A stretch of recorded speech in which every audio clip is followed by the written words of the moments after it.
तोखे ख़बर न आहे हिन जंगल जो मां बादशाह आहियां, बादशाह। मां पंहिंजो हक़ न छॾींदुसि। बकवास बंद कर, तो हलाल कर। तू मुझो वॾो ऐं सरदार ज़रूरु आहीं, पर तू मुझो कुझु बि न बिगाड़े सघंदी। हलदे तू ज़रूर, तू भी हलदे, तुझो पुट भी हलदो।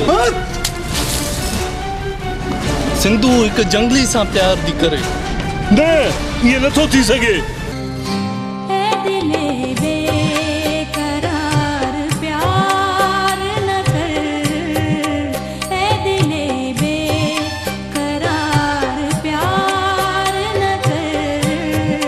आम जंगली आए वो एक छोकरी पढ़े लिखे लाए। बबलू, मां तव्हांजो ऐं तुंहिंजे वालिद साहब जो गुनाहगार आहे।